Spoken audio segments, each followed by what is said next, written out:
Primeiro livro dos Reis, capítulo 17. Vamos abrir em 1 Reis, capítulo 17. Aqui o capítulo 17 de 1 Reis nos apresenta um personagem muito interessante. Elias, o tisbita, o que quer que seja um tisbita. Elias vem da área de Gileade, o que você chamaria hoje de Transjordânia, se você estivesse em Israel. Ela ficava do outro lado do Jordão, na área de Gade. Então, ele veio da região de Gileade. Acredita-se que é possível que tisbita signifique que ele não fosse israelita, que ele tivesse outra nacionalidade. Mas isto é só uma suposição. Nós não sabemos com certeza. Mas ele teve uma carreira muito interessante.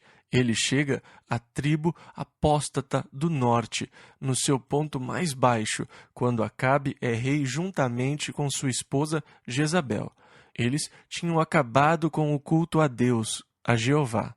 Eles introduziram o culto a Baal em Israel. Eles quebraram os altares de Deus. Eles mataram os profetas de Deus e simplesmente acabaram com o culto a Deus no Reino do Norte. Então, Elias aparece em cena neste período sombrio da história, com a mensagem e exortação de Deus para o povo, e ele é um personagem muito interessante.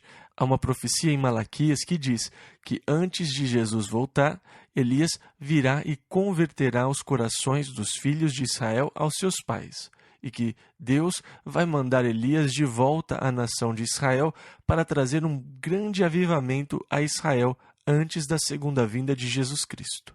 Agora, quando o sacerdote Zacarias estava no templo, o que está registrado em Lucas capítulo 1, cumprindo a sua carreira no ministério, o anjo Gabriel apareceu em pé ao lado do altar e informou Zacarias que a sua mulher Isabel teria um filho na sua velhice. E ele disse: "E irá adiante dele no espírito e virtude de Elias, para converter os corações dos pais aos filhos." A chave aqui, eu acho, é no espírito e no poder de Elias. E nós vemos no primeiro capítulo de João, quando João Batista estava realizando o seu ministério, que foram a João e perguntaram: "Quem lhe deu autoridade para fazer estas coisas? És tu Elias?" E ele disse: "Não." "Você é aquele profeta?" "Não." "Então quem você é?" Ele falou: "Eu sou a voz do que clama no deserto, endireitai o caminho do Senhor." Agora, João nega que fosse Elias. Entretanto, depois da morte de João Batista, Jesus falava sobre João e disse: "Entre os que de mulher têm nascido, não apareceu alguém maior do que João o Batista, mas aquele que é o menor no reino dos céus é maior do que ele." Os discípulos, então, disseram ao Senhor: "Então, como pode? Ele está dando crédito a João Batista por ter sido um dos maiores profetas?" Ele disse: "Por que dizem então os escribas que é mister que Elias venha primeiro?" E Jesus disse: "Elias virá primeiro." Em outras palavras, a profecia de Malaquias será cumprida. Elias virá antes que Jesus volte, mas ele disse: "Se vocês puderem recebê-lo, este é Elias", referindo-se a João Batista. Agora, nós sabemos que há dois aspectos sobre a vinda de Jesus Cristo. A sua primeira vinda foi para se entregar como Deus planejou, como um sacrifício para os nossos pecados. A sua segunda vinda será para reinar e para estabelecer o reino de Deus sobre a terra. Mas há dois aspectos sobre a vinda de Cristo. Por isso, há dois aspectos sobre a profecia de Elias sendo o precursor.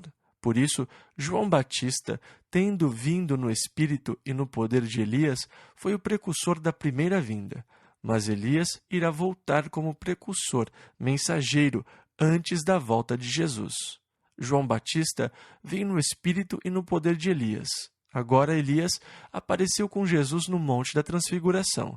Quando Jesus subiu a alta montanha com os discípulos Pedro, Tiago e João, ele foi transfigurado diante deles. Então Elias apareceu no Monte da Transfiguração com o Senhor.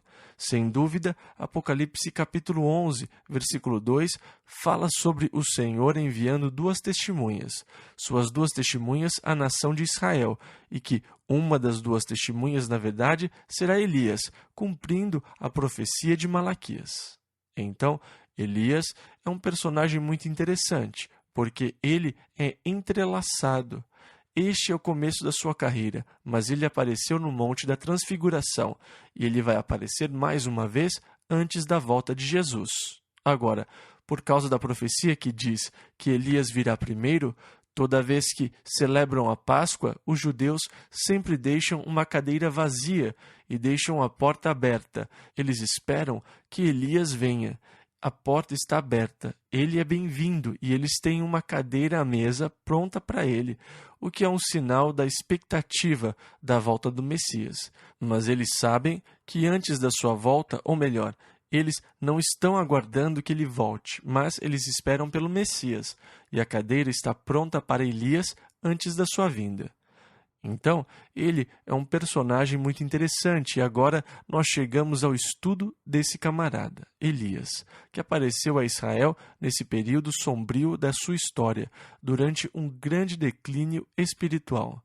E ele chega de maneira muito dramática, com um anúncio dramático e depois desaparece. Ele vai até Acabe, o perverso rei, e diz, versículo 1, Vive o Senhor Deus de Israel, perante cuja face estou, que nestes anos nem orvalho nem chuva haverá, senão segundo a minha palavra. E depois disso ele vai embora, e ele se foi por 3 anos e meio, e durante 3 anos e meio houve uma seca, não caiu uma só gota de chuva, nem orvalho do céu, até que a terra ficou seca e árida. Agora ele saiu e foi para o ribeiro de Querite, que fica na direção de Gileade, de onde ele veio. E o Senhor o instruiu para ir àquele ribeiro e beber da sua água. E eu o alimentarei ali. Deus ordenou a uns corvos que levassem comida para ele todos os dias. Na verdade, pela manhã e à tarde. Eles levavam pão e levavam carne.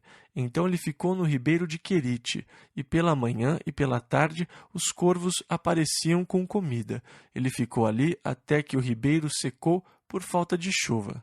Então o Senhor o instruiu para que ele fosse a Sarepta, em Sidom. Sarepta ficava onde está o Líbano hoje. Sidom fica a cerca de 16 quilômetros ao norte de Aco. E o Senhor disse que lá havia uma viúva, e ela cuidará de você. Versículo 10. Então ele se levantou e foi a Sarepta, e chegando à porta da cidade, eis que estava ali uma mulher viúva apanhando lenha. Agora, nas culturas primitivas, eram as senhoras que saíam para colher a lenha para o fogo. Se você for hoje a Guatemala, você vai ver senhoras apanhando gravetos para o fogo. E em Israel, uma cultura primitiva, ainda existe isso em muitos lugares. As mulheres saem para apanhar a lenha e elas cozinham em fornos a lenha. É muito interessante. E então ela estava apanhando a lenha e ele disse a ela, você me traria um copo d'água? E quando ela saiu para pegar a água, ele disse, quando você me trouxer água, você pode me trazer um pouco de pão também? E então ela abriu o coração. Ela disse, eu sinto muito, Senhor, eu não tenho pão. Na verdade, eu estou apanhando um pouco de lenha para fazer fogo, mas só me sobrou um pouco de óleo e de farinha, o suficiente para eu fazer 2 pães para o meu filho. Nós vamos comê-los e esperar a morte. Nós estamos sem mais nada. Nós não temos mais farinha nem azeite. Então Elias disse, primeiro, faça-me um pão, depois faça para você e para o seu filho. E segundo o Senhor e a palavra do Senhor, enquanto houver seca, nem a farinha nem o óleo acabarão. Então a viúva saiu e fez um pão para Elias, mas ela descobriu que ainda tinha sobrado farinha na panela e óleo também. E ela continuou sustentando Elias. E durante todo o período da seca, a farinha não acabou e não faltou óleo. Sempre houve o suficiente para mais um. E este é um verdadeiro milagre, e não há como excluir o aspecto miraculoso da situação. Como Deus supriu tudo miraculosamente. Mas é interessante que o profeta tenha dito, primeiro faça um para mim, depois para você. Existe um certo princípio espiritual aqui, em relação a dar a Deus as primícias das nossas vidas. Jesus disse em Mateus 6,33: Buscai primeiro o reino de Deus e a sua justiça, e todas estas coisas vos serão acrescentadas. Agora, se eu inverter a prioridade e buscar primeiro as outras coisas, então a minha vida vai estar tão envolvida na busca das outras coisas que eu não vou ter tempo para Deus. Mas, se eu buscar primeiro ter um relacionamento com Deus, então todos os meus outros relacionamentos entrarão em equilíbrio. Tudo mais vai entrar nos eixos. A minha vida está sobre dois planos: o eixo vertical, sobre o qual a minha vida revolve, e o plano horizontal, que é a área de relacionamento com outras pessoas. Agora, se o eixo vertical da minha vida estiver correto, se o meu relacionamento com Deus for como deve ser, o plano horizontal da minha vida estará em equilíbrio. O meu relacionamento com aqueles ao meu redor está em equilíbrio. Eu viverei uma vida equilibrada se o eixo vertical estiver correto e se o meu relacionamento com Deus for como deveria ser. Entretanto, se o eixo vertical da minha vida não estiver correto, se o meu relacionamento com Deus não estiver como deveria ser, então o plano horizontal da minha vida também estará fora de eixo. As minhas experiências estarão de ponta cabeça. Eu vou estar sempre tentando equilibrar a minha vida. Eu vou passar todo o meu tempo tentando colocar a minha vida em equilíbrio e as coisas no foco correto. Mas eu pareço nunca conseguir fazê-lo. Quando eu consigo chegar ao ponto de equilibrar este lado, o outro lado sai do eixo. E eu fico constantemente ocupado, tentando colocar a minha vida em equilíbrio, sem nunca parecer ser capaz de fazê-lo. Os meus relacionamentos ficam todos atrapalhados. Agora, se eu passar o meu tempo tentando equilibrar a minha vida, eu só estou tratando os sintomas. É como tentar curar um tumor cerebral com uma aspirina. Você ameniza a dor para não se sentir tão mal e não sentir dores de cabeça tão fortes. Mas você está tratando apenas dos sintomas. Você não está chegando no âmago do problema. Agora, qualquer médico que trate só do sintoma é um charlatão. Fique longe dele. Você quer um médico que descubra o que está causando os sintomas. Por que você fica tonto? Por que você sente uma pressão tão severa na cabeça? Você quer algo mais que uma aspirina. Muitas vezes, as pessoas tratam apenas do sintoma, do relacionamento, tentando fazer o relacionamento dar certo. Não, eu tenho que fazer isso dar certo e eu tenho que cuidar daquilo. E isso está uma bagunça. Nós nos ocupamos com o plano horizontal, tentando colocar tudo em equilíbrio, quando, na verdade, a solução é muito simples. Corrija o plano vertical. Buscai primeiro o reino de Deus e a sua justiça. Elias disse: primeiro faça um bolo para mim. Agora, se ela tivesse ido fazer primeiro o bolo para ela e seu filho, tudo estaria acabado, o pote teria ficado sem farinha, o óleo teria acabado, eles teriam morrido. Faça primeiro um bolo para mim e depois para você e seu filho. Coloque o Senhor em primeiro lugar. Coloque em ordem correta as suas prioridades e Deus vai cuidar de você. Deus vai cuidar dos outros aspectos da sua vida.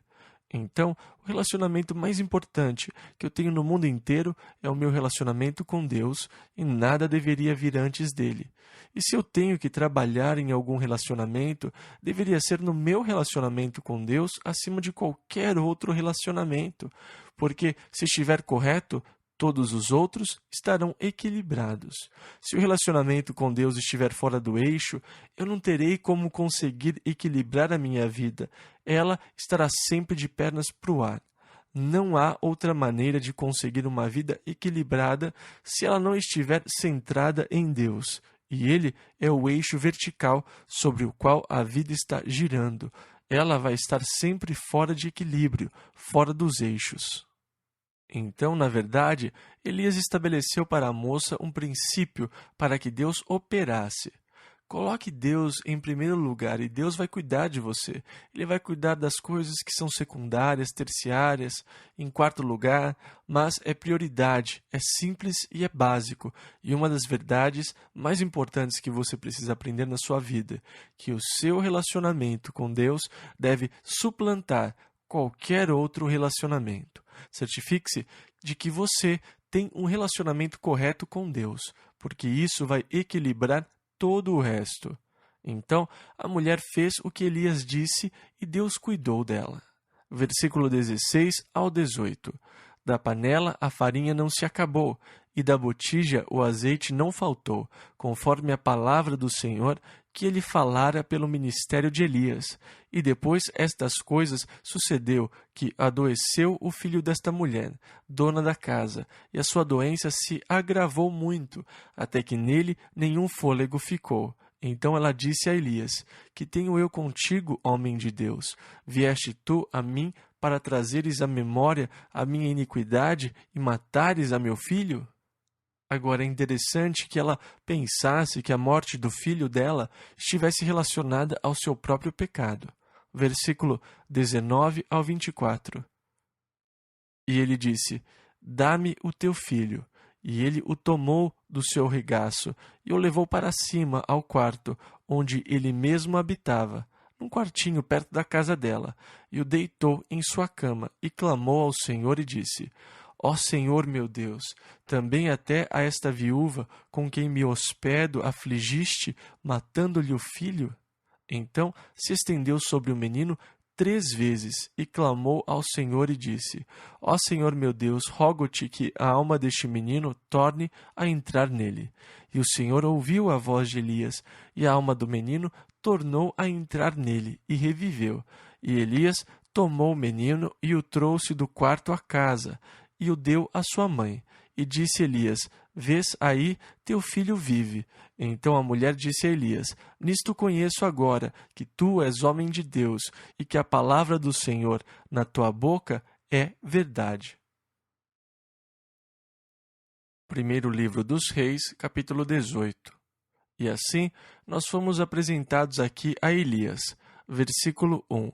E sucedeu que, depois de muitos dias, a palavra do Senhor veio a Elias, no 3º ano, dizendo: Vai, apresenta-te a Acabe, porque darei chuva sobre a terra. Agora, isso é muito importante para uma parte futura da história. A palavra do Senhor veio a Elias, dizendo: Vai, apresenta-te a Acabe, porque eu darei chuva sobre a terra. Então, ele tinha uma promessa de Deus de que a chuva iria cair. Agora, mais tarde, nós vamos ver Elias orando no Monte Carmelo, curvado, pedindo a Deus que mande chuva e mandando o seu servo checar na direção do Mediterrâneo se havia nuvens se aproximando. Ele manda seu servo procurar pela nuvem 7 vezes, o que está relacionado ao primeiro versículo, onde o Senhor prometeu: Eu darei chuva sobre a terra. Em outras palavras, a oração baseou-se no fato de ter ouvido a palavra do Senhor e de ter recebido uma promessa de Deus. Quando as orações são baseadas nas promessas e na palavra de Deus, pode estar certo que serão respondidas. Então aqui está uma promessa de Deus. Ele ouviu a palavra de Deus e, baseado no que ouviu, ele orou. Nós vamos chegar nessa parte logo mais. Eu só queria destacar este ponto agora. Depois, nós vamos voltar a ele. Versículo 2. E foi Elias apresentar-se a Acabe, e a fome era extrema em Samaria, no reino do norte, porque eles estavam sem chuvas há 3 anos. Versículos 3 ao 4. E Acabe chamou a Obadias, o mordomo, e aqui uma observação sobre ele. Obadias temia muito ao Senhor, porque sucedeu que, destruindo Jezabel os profetas do Senhor, Obadias tomou 100 profetas e de 50 em 50 os escondeu em 2 covas, numa cova, e os sustentou com pão e água. E cuidou deles enquanto eles estavam se escondendo de Jezabel, que tinha mandado matar todos os profetas de Deus. Versículo 5. E disse Acabe a Obadias: Vai pela terra a todas as fontes de água e a todos os rios, Pode ser que achemos erva, para que em vida conservemos os cavalos e mulas, e não percamos todos os animais. Você vai por aqui, eu vou por ali, e nós nos encontramos depois. Vamos checar todas as fontes de água que pudermos encontrar, onde possa ter algum pasto para manter os nossos poucos animais vivos. Então, quando Obadias estava à procura das fontes, Elias foi ao seu encontro. Obadias conhecia Elias e prostrou-se e disse: És tu o meu senhor Elias? Elias disse: Eu sou. Vai e dize a teu senhor, o rei Acabe, que Elias está aqui. Ele respondeu: Ei, que mal que eu fiz para você? Você quer que eu vá dizer a Acabe que você está aqui? Mas assim que eu disser a ele, o Espírito do Senhor provavelmente o levará para outro lugar.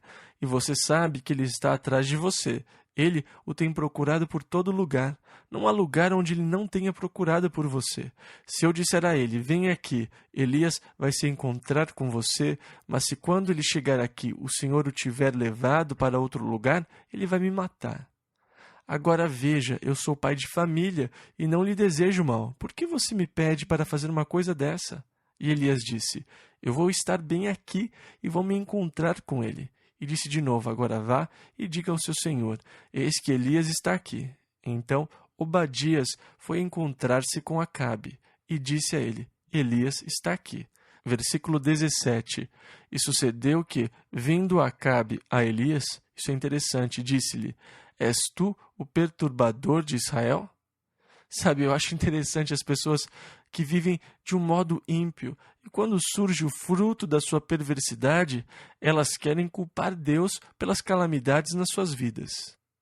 Anos atrás, quando eu morava em Tucson, uma senhora cujo marido era capitão da Marinha ou da Força Aérea visitou a nossa igreja.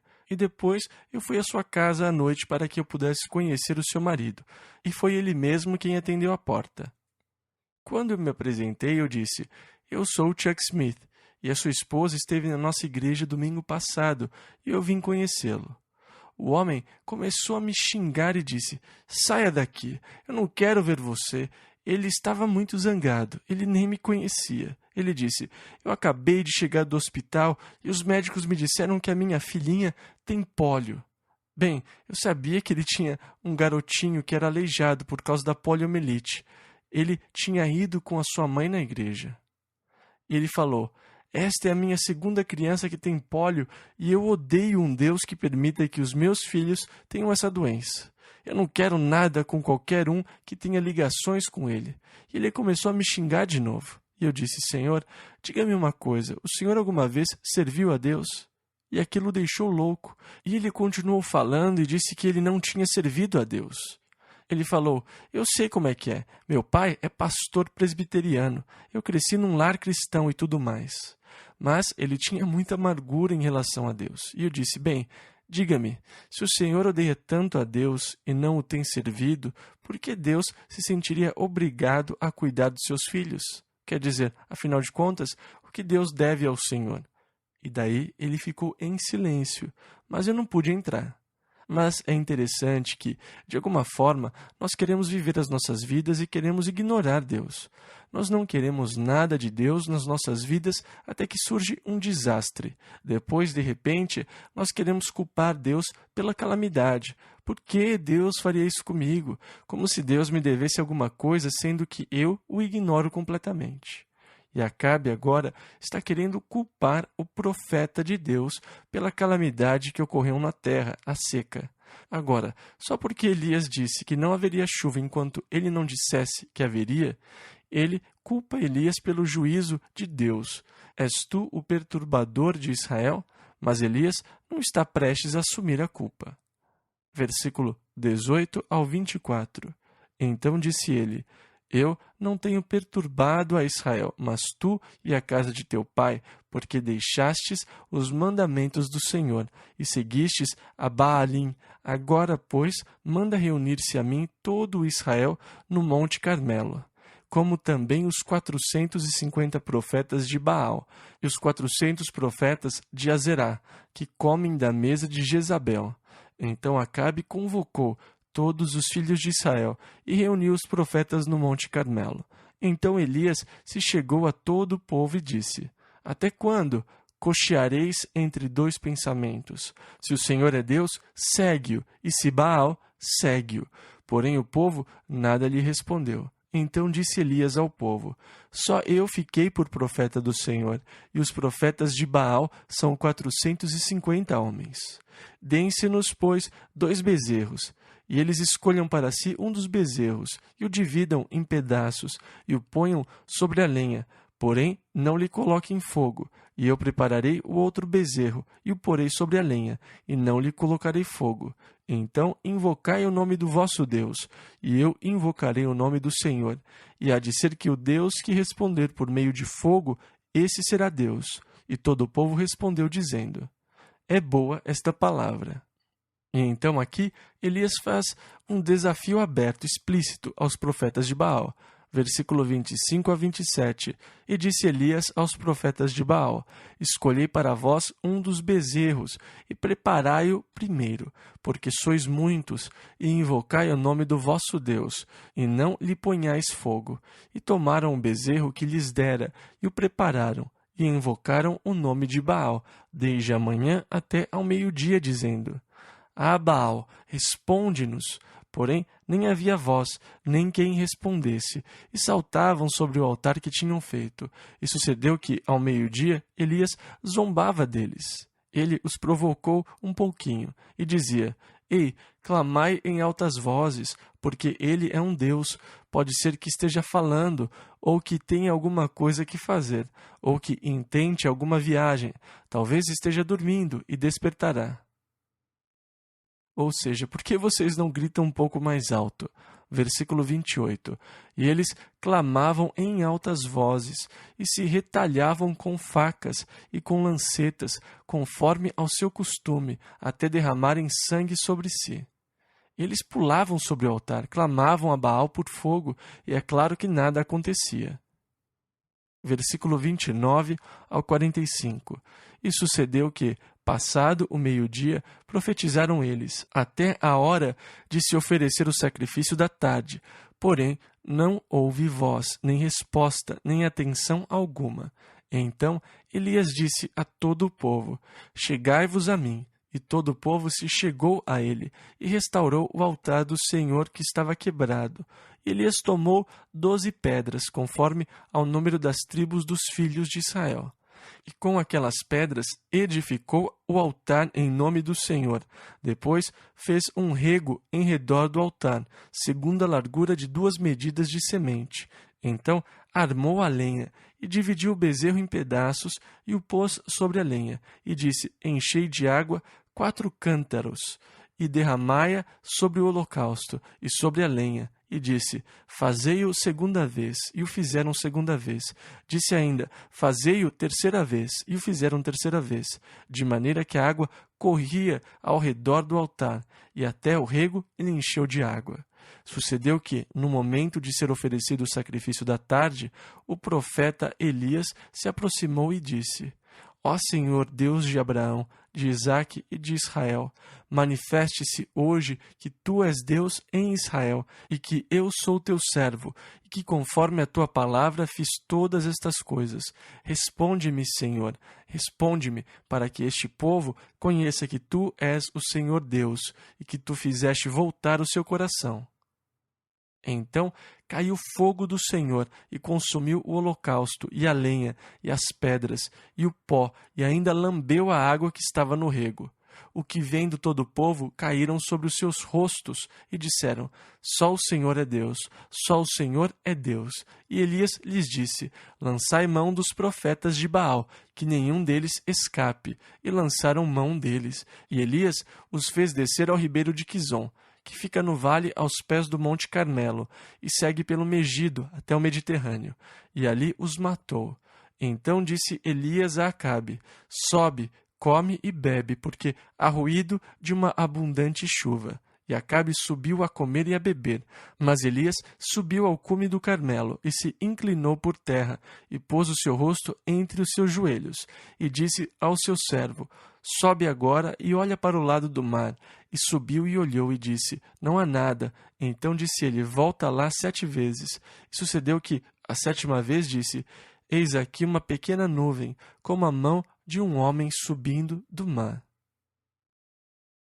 Então disse ele: Sobe e dize a Acabe: Aparelha o teu carro e desce, para que a chuva não te impeça. E sucedeu que, entretanto, os céus se enegreceram com nuvens e vento, e veio uma grande chuva, e Acabe subiu ao carro e foi para Jizreel, que fica no outro lado do vale Megido. Versículo 46. E a mão do Senhor estava sobre Elias, o qual cingiu os lombos e veio correndo perante Acabe, até a entrada de Jizreel. Então Deus respondeu com fogo e mandou chuva em resposta à oração de Elias. Mas lembrem que a confiança na oração veio de ter um ouvido atento. E é sempre assim. A verdadeira confiança na oração vem do fato de eu ter dado ouvidos ao Senhor. O ouvido atento é muito importante na oração. Agora, muitas vezes, nós ficamos tão sobrecarregados com os nossos problemas que passamos correndo por Deus e falamos sem pensar em vez de esperar e ouvir a Deus. Talvez Ele tenha algo a me dizer. Muitos consideram a oração somente como um monólogo. Eles nunca pensam na oração como um diálogo. Mas a verdadeira oração, na verdade, deveria ser um diálogo. Eu deveria estar ouvindo Deus. Eu deveria estar prestando atenção para saber o que Deus vai me instruir e como vai me conduzir. Por isso, o momento de quietude diante do Senhor é muito importante. Quando eu me sento e relaxo e fico tranquilo diante do Senhor para que Ele tenha oportunidade de falar comigo. E depois eu falo com Ele. Eu acredito que depois é sempre importante que eu espere que Ele me responda.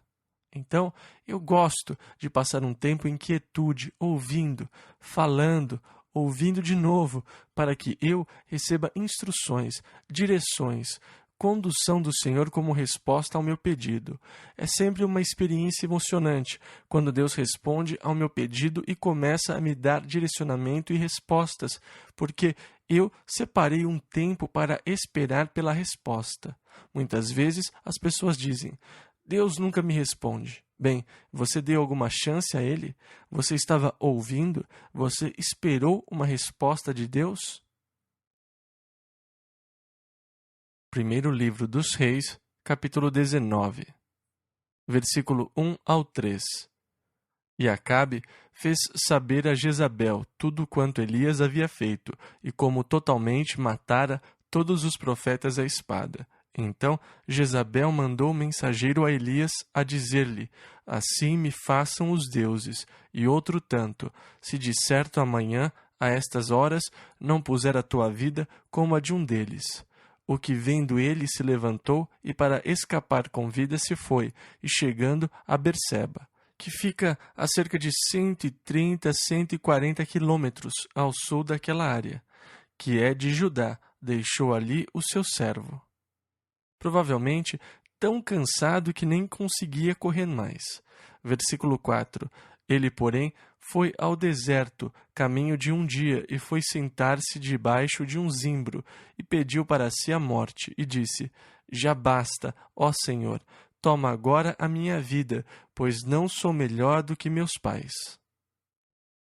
Agora, ele diz isto porque está perturbado, ele está chateado. É interessante como, sempre que nós estamos muito chateados, nós dizemos coisas que não queremos dizer.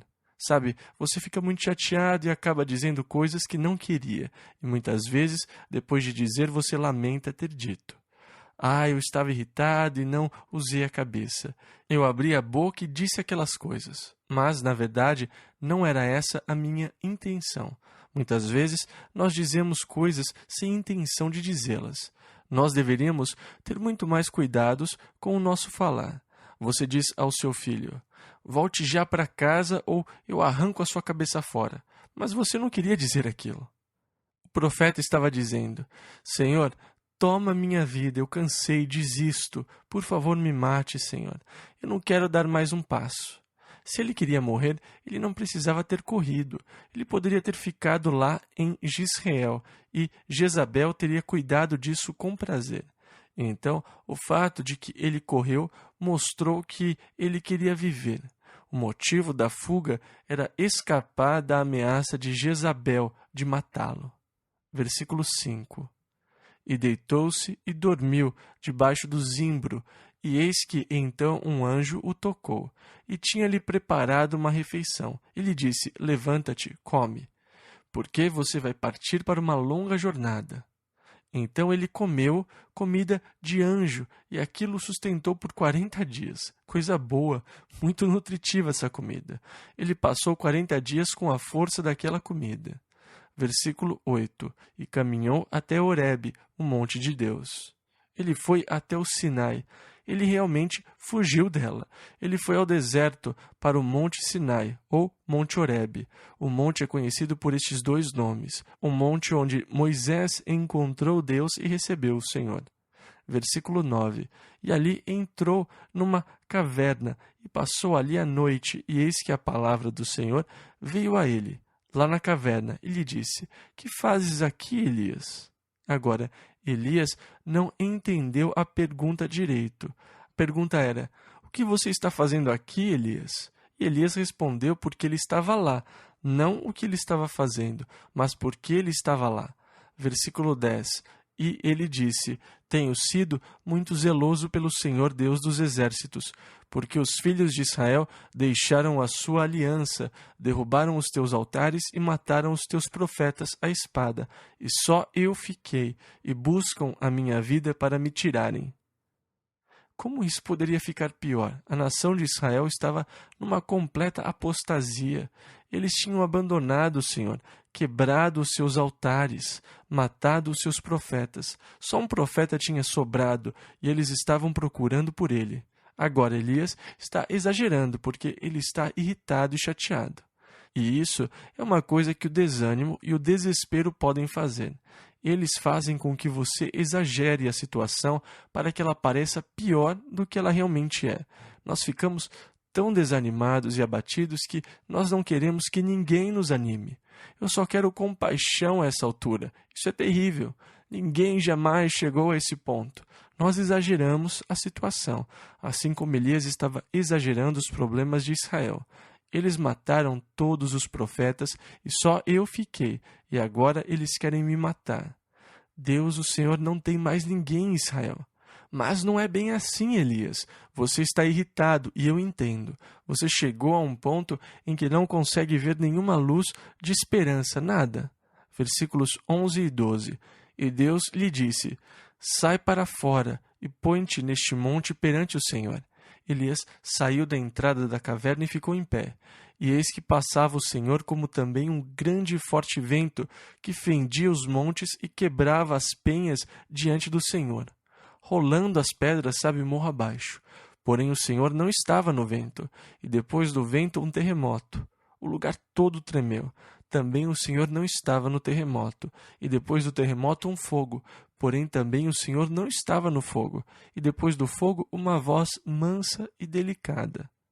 Sabe, muitas vezes nós deixamos de ouvir a voz de Deus porque nós esperamos que Deus fale com uma voz grande e trovejante, de modo místico. E então eu digo: o Senhor falou comigo. Mas como é que ele fala? A voz de Deus deve ressoar como um trovão ou algo assim. E nós pensamos que quando Deus nos guia, deve ser uma experiência como um arrebatamento, onde eu fico numa espécie de transe e ouço um sinal dizendo: bip, bip, vire à direita, vire à esquerda, vá em frente. É uma coisa meio mística que me faz andar como um transe. É Deus me guiando. Eu estou sendo levado pelo Espírito? Não, na verdade, quando Deus está guiando a sua vida, Ele o faz de modo tão natural que normalmente você não percebe que Deus o está conduzindo, porque tudo parece uma coisa muito natural. Anos atrás, eu estava dirigindo até Ventura para pregar numa igreja na região onde eu cresci. Eu fui convidado para falar num domingo à noite. Então eu decidi ir no sábado e dirigir sem pressa. Eu iria ficar na minha tia, em Santa Ana, dirigir até Ventura no domingo e pregar à noite. Então eu comecei a viagem para Ventura. Eu estava em Hollywood e quando eu cheguei lá na Sunset Boulevard, uma coisa me ocorreu. Eu tinha um carro conversível e eu pensei, que dia lindo, né? Por que não abaixar a capota, dirigir lá na Sunset Boulevard até o Pacific Coast e subir via Malibu? Eu amo dirigir pela costa, passando por ali nas cidades à beira-mar. Eu poderia seguir aquele caminho. Estava um dia tão lindo, eu pensei, abaixe a capota e vá pela costa. Então eu comecei a desacelerar logo lá na Sunset Boulevard, deslizando até finalmente chegar em Santa Mônica, na rodovia Pacific Coast. Eu estava dirigindo e o céu estava muito azul, muito claro. Era um lindo dia de primavera e havia um casal na beira da estrada pedindo carona.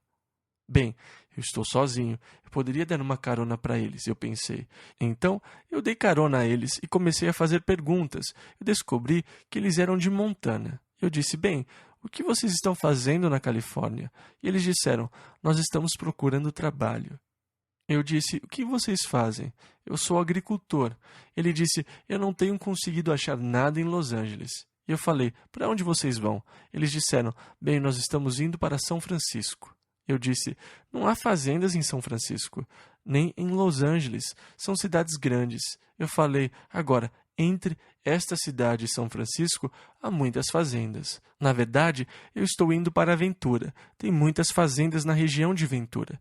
E também tem muitos ranchos e plantações. Eu disse, se vocês realmente querem trabalhar na fazenda, é melhor vocês irem para uma dessas comunidades, fora daqui. E em São Francisco, Salinas, em lugares assim, vocês nunca vão achar trabalho de fazenda. Coitados, aqueles dois garotos não sabiam nada da Califórnia. Eles ouviram falar que era ensolarada e eles estavam cansados da neve de Montana e, recém-casados, decidiram se mudar para a Califórnia e procurar trabalho. Então, eu comecei a testemunhar a eles sobre o Senhor. E quando nós chegamos à Ventura, eles decidiram ficar e procurar trabalho por lá mesmo. Eu passei em frente à igreja onde eu estaria pregando na noite seguinte e os convidei para ir lá no dia seguinte. Nós oramos juntos e ambos aceitaram a Cristo. Eu me despedi deles e fui para Santa Bárbara, para a casa da minha tia. Eu pensei que nunca mais os veria de novo. Quando eu cheguei em Santa Bárbara, a minha tia estava fazendo enchiladas e ela fazia as melhores do mundo. O telefone tocou e era minha mãe. Ela disse que as coisas em casa não estavam bem. Eu tinha um tio alcoólatra e eu o tinha expulsado de casa, mas ele voltou quando eu saí e a minha mãe estava desesperada. Ela não aguentava mais. Ele era irmão do meu pai e ela falou, ou é ele ou eu. Então eu tive que voltar para Santa Ana aquela noite para dar um jeito no meu tio e tirá-lo de lá por causa da minha mãe. Então a minha viagem para Santa Bárbara tinha sido em vão, eu pensei, né? Mas no dia seguinte eu fui para Ventura, para pregar na igreja. Nós fizemos um apelo no final, para que os que quisessem receber Cristo viessem à frente. E o casal, que eu não esperava ver de novo, veio à frente. Muitas pessoas vieram à frente naquela noite, e eu desci e orei com muitos deles. E eu fui até o jovem casal e disse a eles como era bom tê-los encontrado lá e como eu estava feliz por eles estarem lá. Eles eram só sorrisos e ficavam dizendo que foi glorioso, que foi maravilhoso ter aceitado o Senhor e como eles estavam felizes. Eles disseram, este homem veio orar conosco. E eu o conheci, o seu nome era Sr. Jenkins. Eu cresci em Ventura e eu conhecia muito bem. Ele foi falar com eles, orou com eles e eles compartilharam a sua situação. Ele disse, eu tenho vagas no rancho em aberto. E ele os contratou, e eles conseguiram um trabalho e uma casa e tudo mais. E foi Deus quem colocou todas essas coisas juntas.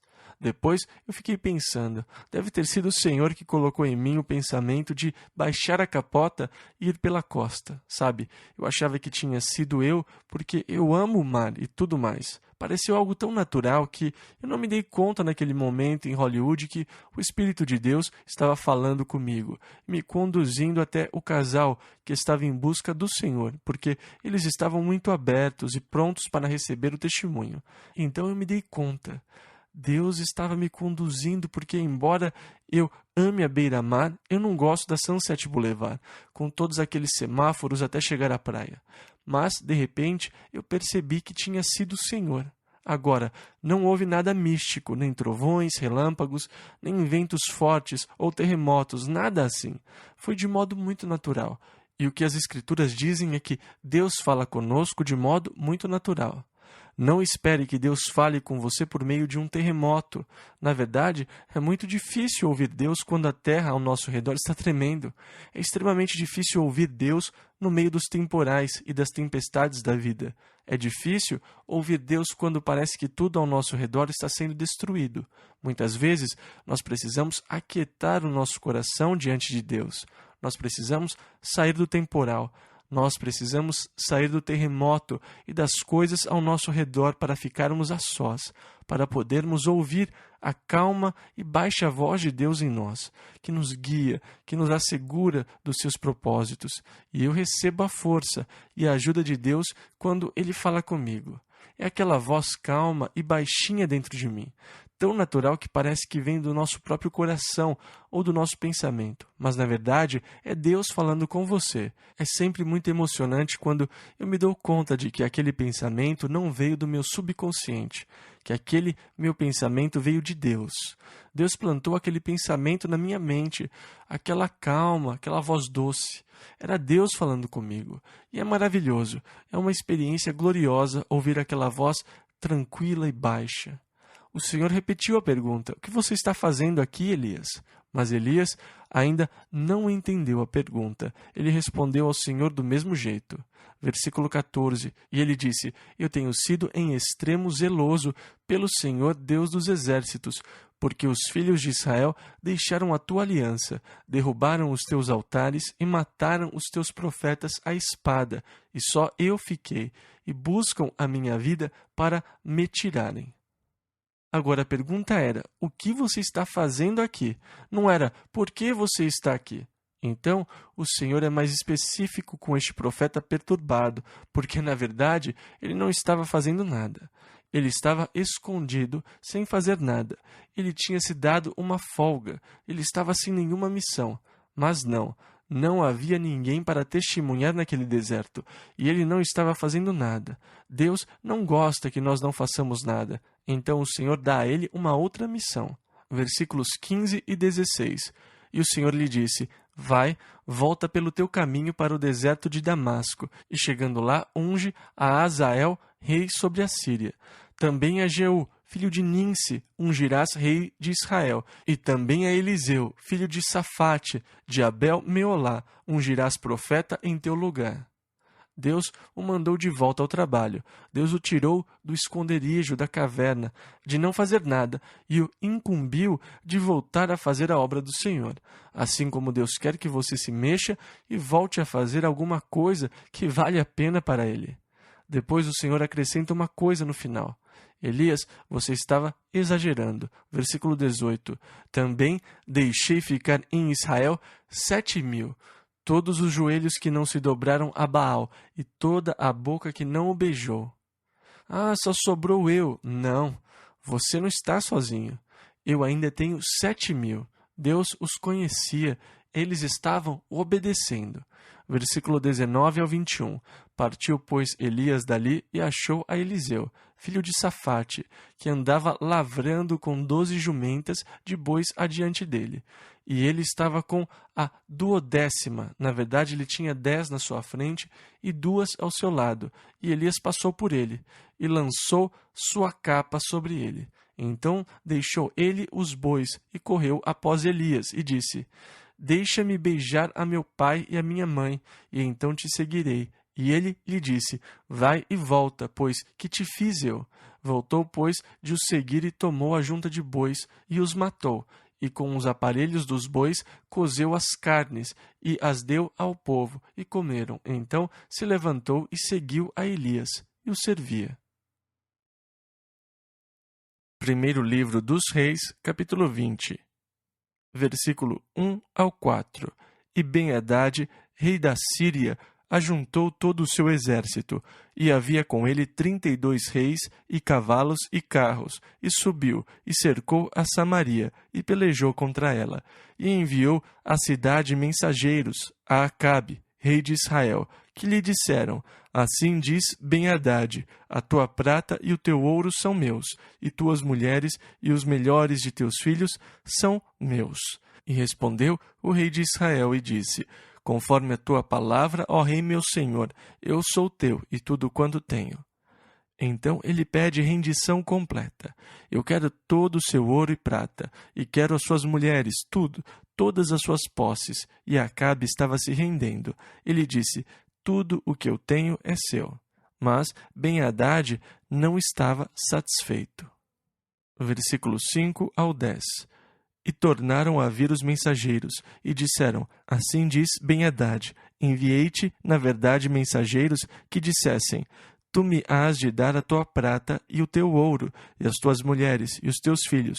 Todavia, amanhã, a estas horas, enviarei os meus servos a ti, e esquadrinharão a tua casa, e as casas dos teus servos. E há de ser que tudo o que de precioso tiveres, eles tomarão consigo, e o levarão. Então o rei de Israel chamou a todos os anciãos da terra e disse: notai agora e vede como este homem procura o mal, pois mandou pedir-me as mulheres, os meus filhos, a minha prata e o meu ouro, e não lhes neguei. E todos os anciãos e todo o povo lhe disseram: não lhe des ouvidos, nem consintas. Por isso disse aos mensageiros de Ben-Hadad: dizei ao rei, meu senhor: tudo o que primeiro mandaste pedir a teu servo, farei, porém isto não posso fazer. E voltaram os mensageiros, e lhe levaram a resposta. E Ben-Hadad enviou a ele mensageiros dizendo: assim me façam os deuses, e outro tanto, que o pó de Samaria não bastará para encher as mãos de todo o povo que me segue. E ele disse: se todos os meus pegassem o pó de Samaria, não haveria pó suficiente para o número de pessoas que eu tenho. Eu tenho muita gente comigo indo contra você. Versículo 11. Porém, o rei de Israel respondeu: dizei-lhe, não se gabe quem se cinge das armas, como aquele que as descinge. Em outras palavras, não ponha a carroça na frente dos burros. Versículo 12 ao 22. E sucedeu que, ouvindo ele esta palavra, estando a beber com os reis nas tendas, disse aos seus servos: ponde-vos em ordem contra a cidade. E eis que um profeta se chegou a Acabe, rei de Israel, e lhe disse: assim diz o Senhor: viste toda esta grande multidão? Eis que hoje te entregarei nas tuas mãos, para que saibas que eu sou o Senhor. E disse Acabe: por quem? E ele disse: assim diz o Senhor, pelos moços dos príncipes das províncias. E disse: quem começará a peleja? E disse: tu. Então contou os moços dos príncipes das províncias, e foram 232. E depois deles contou a todo o povo, todos os filhos de Israel, 7.000. E saíram ao meio-dia. E Ben-Hadad estava bebendo e embriagando-se nas tendas, ele, os reis, os 32 reis que os ajudavam. E os moços dos príncipes das províncias saíram primeiro, e Ben-Hadad enviou espias que lhe deram avisos, dizendo: saíram de Samaria uns homens. E ele disse: ainda que para a paz saíssem, tomai-os vivos, e ainda que a peleja saíssem, tomai-os vivos. Saíram, pois, da cidade os moços dos príncipes das províncias, e o exército que os seguia. E eles feriram cada um o seu adversário, e os sírios fugiram, e Israel os perseguiu. Porém, Ben-Hadad, rei da Síria, escapou a cavalo, com alguns cavaleiros. E saiu o rei de Israel, e feriu os cavalos e os carros, e feriu os sírios com grande estrago.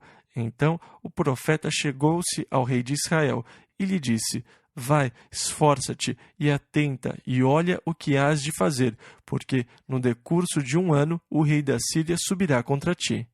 Em outras palavras, esforça-te, fortifique-se, porque em 1 ano esse camarada vai voltar. Versículo 23. Porque os servos do rei da Síria lhe disseram: seus deuses são deuses dos montes, por isso foram mais fortes do que nós.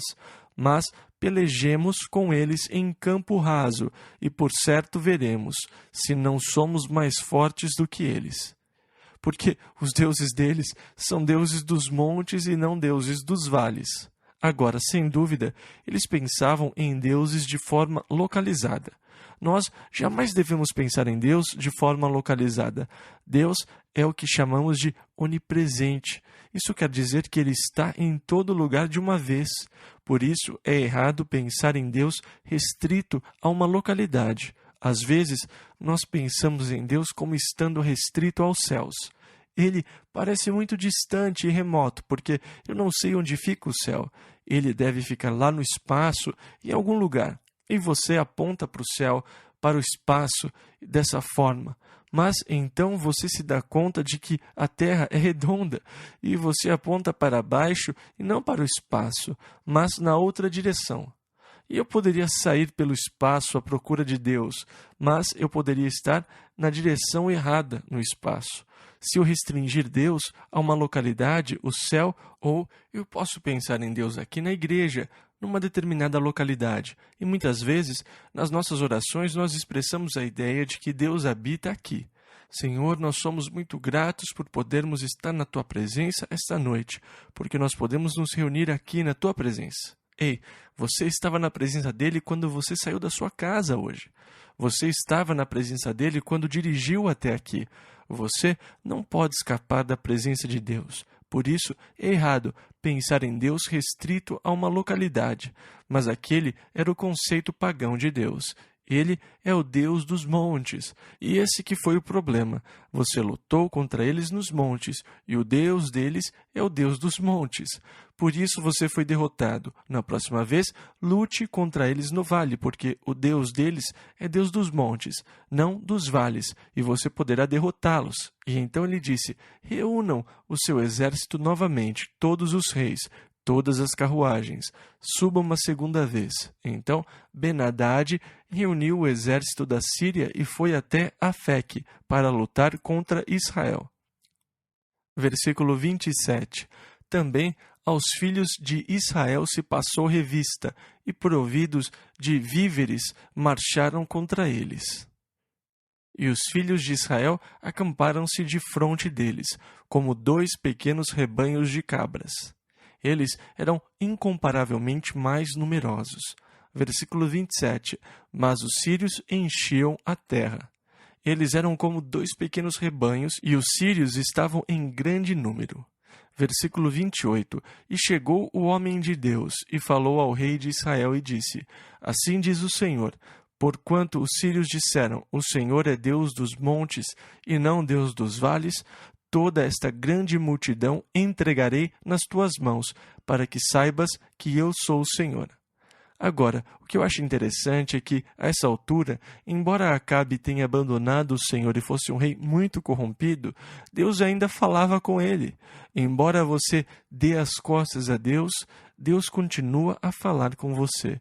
Deus não o abandona e não o deixa, embora você o tenha abandonado. Deus continuou a falar depois que aquele sujeito lhe deu as costas. Ele tinha deixado Deus há muito tempo, mas Deus ainda falava com ele. Assim como Deus continua a falar com você, porque Ele ama você. Ele procura chamar sua atenção para Ele. Por isso Deus não para sua obra de falar ao homem. Então, os filhos de Israel foram contra eles, nos vales, e eles destruíram os sírios de forma muito pior que antes. Os sírios estavam fugindo. Ben-Hadad foi capturado e levado de volta. Versículo 34 ao 43. E disse ele: as cidades que meu pai tomou de teu pai, te restituirei, e faze para ti ruas em Damasco, como meu pai as fez em Samaria. E eu, respondeu Acabe, te deixarei ir com esta aliança. E fez com ele aliança, e o deixou ir. Então um dos homens dos filhos dos profetas disse ao seu companheiro, pela palavra do Senhor: ora, fere-me. E o homem recusou feri-lo. E ele lhe disse: por quê? Você se recusou a me ferir e não obedeceste à voz do Senhor? Eis que, em te apartando de mim, um leão te ferirá. E como dele se apartou, um leão o encontrou e o feriu. Depois encontrou outro homem e disse: ora, fere-me. E aquele homem deu-lhe um golpe, ferindo-o.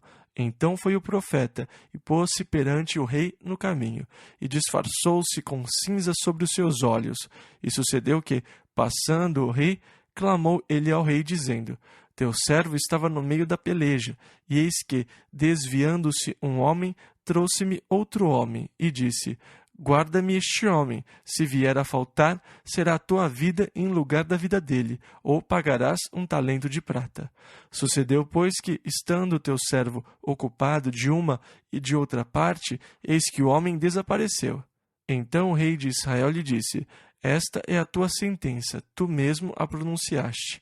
Então ele se apressou e tirou a cinza de sobre os seus olhos, e o rei de Israel o reconheceu, que era um dos profetas, e disse-lhe: Assim diz o Senhor, porquanto soltaste da mão o homem que eu havia posto para destruição, a tua vida será em lugar da sua vida, e o teu povo em lugar do seu povo. E foi o rei de Israel para sua casa, e passou a viver de maneira mais cautelosa a partir daquele momento. E, desgostoso e indignado, e chegou a Samaria. Primeiro livro dos Reis, capítulo 21, versículo 1. E sucedeu, depois destas coisas, que Nabote, o Gisraelita, tinha uma vinha em Jizreel, junto ao palácio de Acabe, rei de Samaria. Aquela era uma excelente vinha, e era vizinha à propriedade de Acabe, e Acabe quis a vinha de Nabote. Versículo 2. Então Acabe falou a Nabote: Dá-me a tua vinha, dar-te-ei o seu valor em dinheiro. E Nabote disse: Ei, é da família.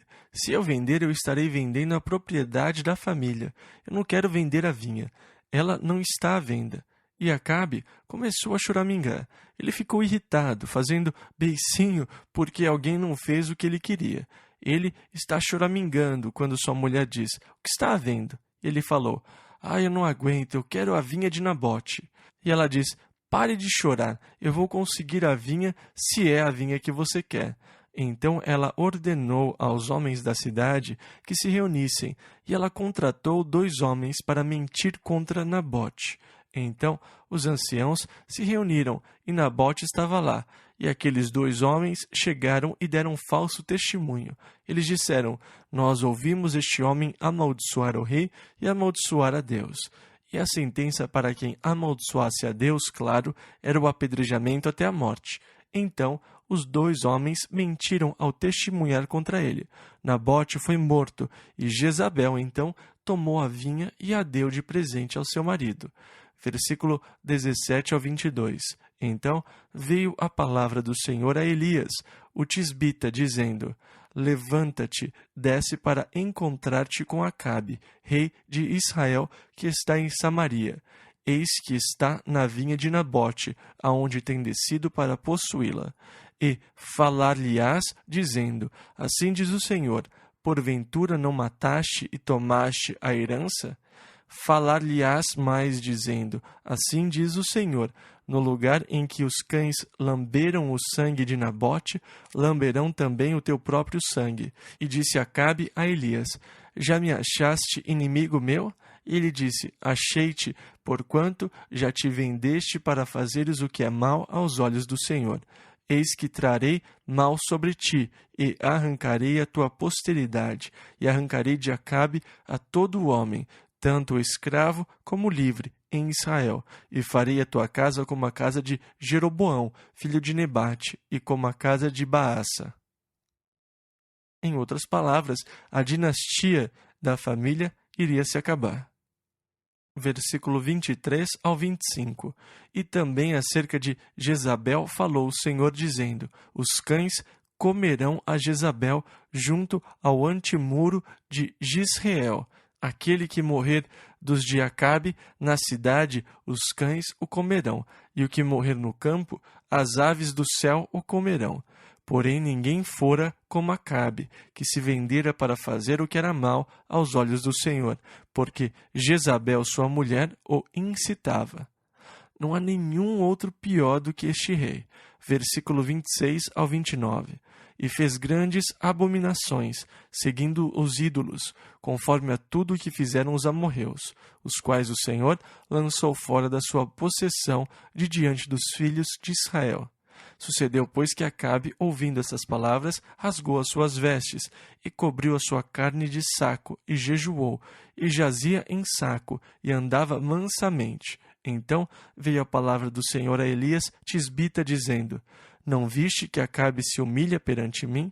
Por isso, porquanto se humilha perante mim, não trarei este mal nos seus dias, mas nos dias de seu filho o trarei sobre a sua casa. Primeiro livro dos Reis, capítulo 22, versículo 1 ao 7. E estiveram quietos 3 anos, não havendo guerra entre a Síria e Israel. Porém, no 3º ano, sucedeu que Jeosafá, rei de Judá, desceu para avistar-se com o rei de Israel.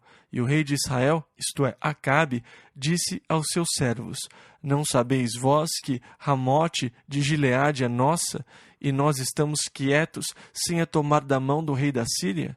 Então perguntou a Jeosafá: Irás tu comigo a peleja a Ramote de Gileade? E disse Jeosafá ao rei de Israel: Serei como tu, e o meu povo como o teu povo, e os meus cavalos como os teus cavalos. Disse mais Jeosafá ao rei de Israel: Peço-te, consulta hoje a palavra do Senhor. Então o rei de Israel reuniu os profetas, até quase 400 homens, e disse-lhes: Irei a peleja contra Ramote de Gileade, ou deixarei de ir? E eles disseram: Sobe, porque o Senhor a entregará na mão do rei. Disse, porém, Jeosafá, o rei de Judá: Não há aqui ainda algum profeta do Senhor ao qual possamos consultar? Então ele disse: Há aqui um sujeito chamado Micaias, mas ele nunca me faz uma profecia decente. Ele está sempre dizendo alguma coisa ruim. Ele disse: não diga isto. Vamos chamá-lo e ver o que ele tem a dizer. Enquanto isso, um profeta, Zedequias, fez uns chifres de ferro e os colocou na cabeça, e saiu por todo lugar com os chifres de ferro na cabeça e falando. Versículo 11 ao 13. E Zedequias, filho de Kenaaná, fez para si uns chifres de ferro e disse: Assim diz o Senhor: Com estes ferirás aos sírios, até de todo os consumir. E todos os profetas profetizaram assim, dizendo: Sobe a Ramote de Gileade, e triunfarás, porque o Senhor a entregará na mão do rei. E o mensageiro que foi chamar a Micaias falou-lhe, dizendo: Vejam, todos os outros disseram boas profecias. Então, entre e diga alguma coisa boa. Não pegue pesado com ele, sabe? Desse tipo. Então ele disse, o profeta respondeu. Versículos 14 e 15. Vive o Senhor que eu vou dizer a ele, e eu só posso dizer a ele o que o Senhor me diz para dizer a ele. E o que o Senhor me disser, isso falarei. E vindo ele ao rei, o rei lhe disse: Micaias, iremos a Ramote de Gileade a peleja, ou deixaremos de ir? Sem dúvida, ele respondeu a ele de maneira muito irônica e sarcástica, tanto que Acabe percebeu que o homem estava mentindo. Versículo 15. Sobe e serás bem-sucedido, porque o Senhor a entregará na mão do rei. Ele disse de tal forma que o rei sabia que o profeta não estava sendo sincero. Versículo 16. E o rei lhe disse: Até quantas vezes te conjurarei que não me fales senão a verdade em nome do Senhor? E ele disse: Tudo bem, você quer saber a verdade? Versículo 17. Então disse ele: Vi a todo o Israel disperso pelos montes, como ovelhas que não têm pastor. E disse o Senhor: Estes não têm senhor. Torne cada um em paz para sua casa. Em outras palavras, ele profetizou a morte de Acabe, o pastor, sobre o povo. O povo estava espalhado pelos montes porque o seu pastor tinha morrido, tinha sido destruído. Versículo 18. Então o rei de Israel disse a Jeosafá: Não te disse eu que nunca profetizará de mim o que é bom, senão só o que é mal? Ou seja, ele nunca diz nada de bom. Versículo 19 ao 22. Então ele, o profeta Micaias, disse: Ouve, pois, a palavra do Senhor. Vi ao Senhor assentado sobre o seu trono, e todo o exército do céu estava junto a ele, a sua mão direita e a sua esquerda. E disse o Senhor: quem induzirá Acabe para que suba e caia em Ramote de Gileade? E um dizia desta maneira e outro de outra. Então saiu um espírito e se apresentou diante do Senhor e disse: Eu o induzirei. E o Senhor lhe disse: Com que? E disse ele: Eu sairei e serei um espírito de mentira na boca de todos os seus profetas. E ele disse: Tu o induzirás e ainda prevalecerás. Sai e faze assim. Isso é muito interessante. Esta é a visão que o profeta Micaias teve do céu. Eu vi o trono de Deus, e todo o seu exército estava ao redor dele. E Deus disse: Como nós vamos fazer para que Acabe vá a Ramote de Gileade e caia? E os anjos sugeriram coisas diferentes até que um espírito disse: Eu tive uma ideia. E qual é? Bem, eu serei um espírito de mentira na boca daqueles profetas. E o Senhor disse: Isso vai funcionar, vai em frente. Por que Deus iria contratar um espírito de mentira? Isso não parece muito coerente. Uma coisa que nós não consideramos é que, de certa forma, Satanás é um servo de Deus. Ele está servindo aos propósitos de Deus. Por isso, Deus permite que ele exista.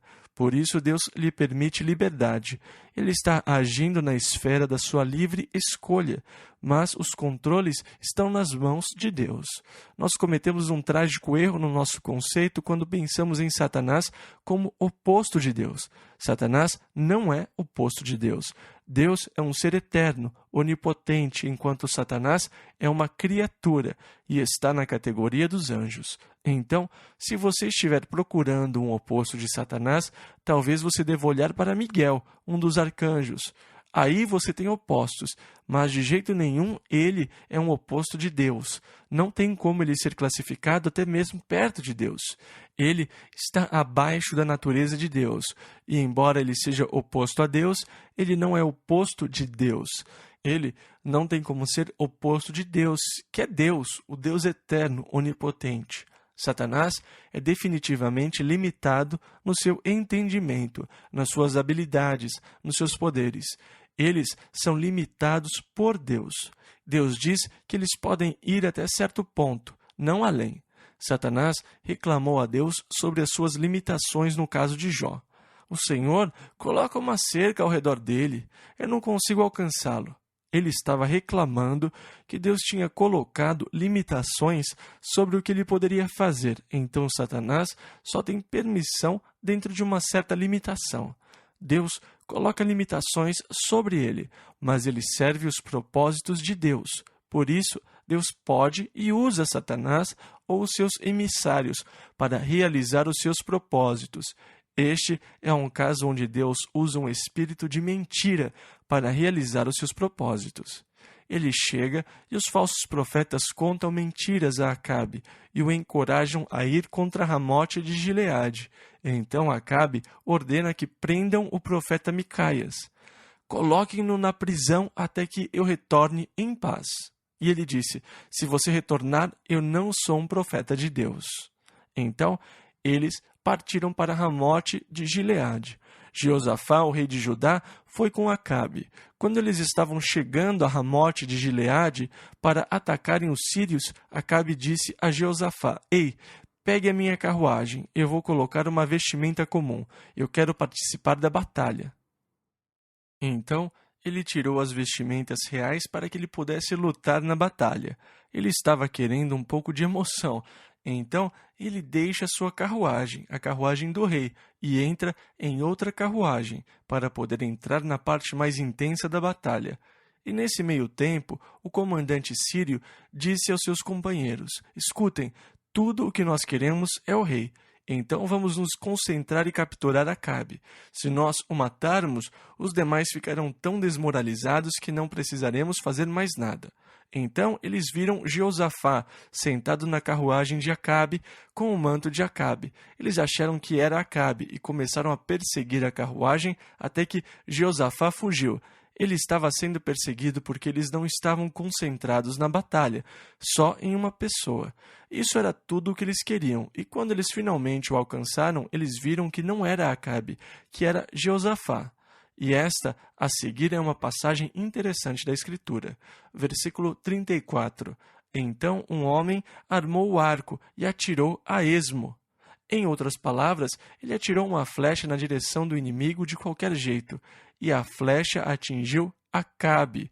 Versículo 34 ao 39. Então ele, Acabe, disse ao seu carreteiro: dá a volta e tira-me do exército, porque estou gravemente ferido. E a peleja foi crescendo naquele dia, e o rei foi sustentado no carro defronte dos sírios. Porém, ele morreu à tarde, e o sangue da ferida corria para o fundo do carro. E depois do sol posto, passou um pregão pelo exército, dizendo: cada um para a sua cidade, e cada um para a sua terra.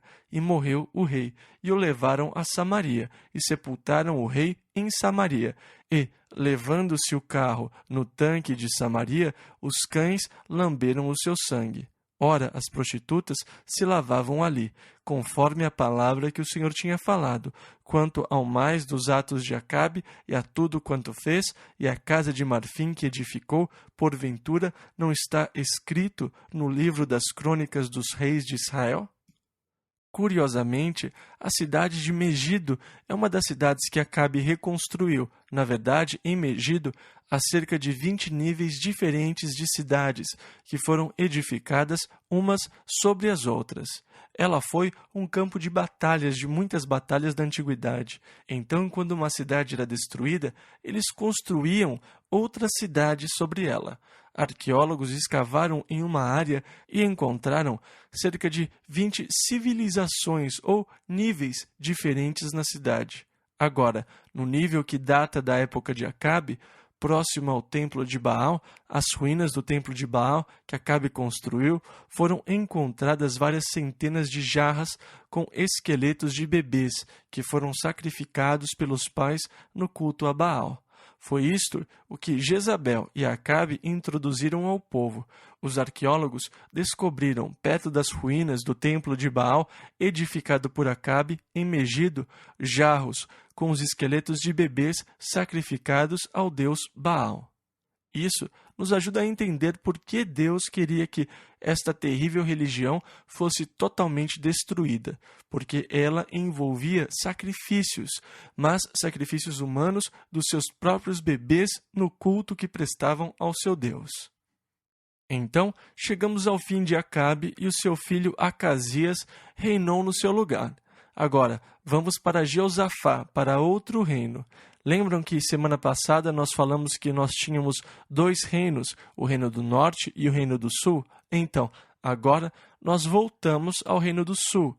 Nós passamos muito tempo no norte, não por causa de Acabe, mas por causa de Elias. Ele tornou-se o personagem central da história.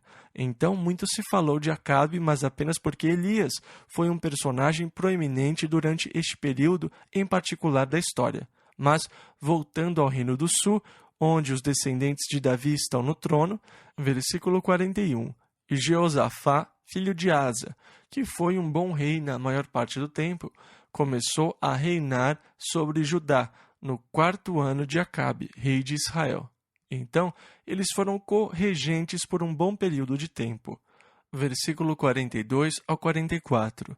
E era Jeosafá da idade de 35 anos quando começou a reinar, e 25 anos reinou em Jerusalém.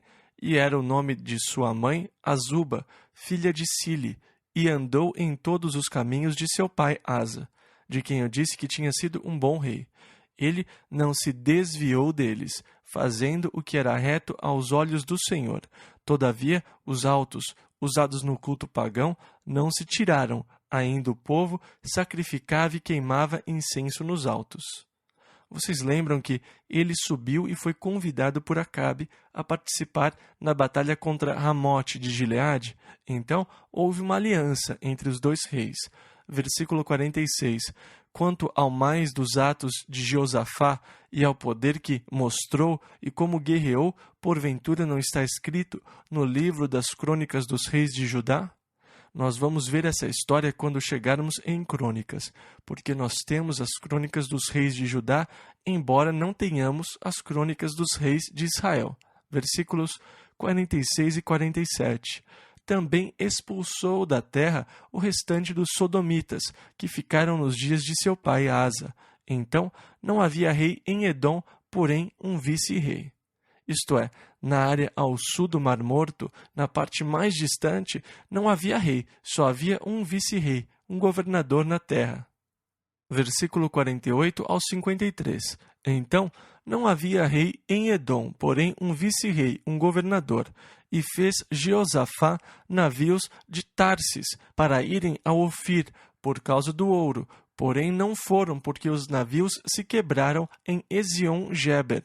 Então Acasias, filho de Acabe, disse a Jeosafá: Vão os meus servos com os teus servos nos navios. Porém Jeosafá não quis, e Jeosafá dormiu com seus pais, e foi sepultado junto a eles, na cidade de Davi, seu pai. E Jeorão, seu filho, reinou em seu lugar. E Acasias, filho de Acabe, começou a reinar sobre Israel em Samaria, no ano 17 de Jeosafá, rei de Judá, e reinou 2 anos sobre Israel. E fez o que era mal aos olhos do Senhor, porque andou no caminho de seu pai, como também no caminho de sua mãe, e no caminho de Jeroboão, filho de Nebate, que fez pecar a Israel. E serviu a Baal, e adorou-o, e provocou a ira do Senhor Deus de Israel, conforme a tudo quanto fizera seu pai. Então, que a boa mão do Senhor esteja sobre vocês, para os conduzirem e guiarem no caminho de Deus, para que vocês andem no seu amor, que vocês sejam cheios do seu Espírito, e que vocês descubram o plano de Deus para suas vidas, o que Deus tem para vocês essa semana. E que o Senhor fale a vocês, e que vocês sejam muito sensíveis, para que entendam a voz do Senhor, que vocês sejam conduzidos pelo Espírito de Deus. Deus os abençoe, que Ele os guarde no seu amor.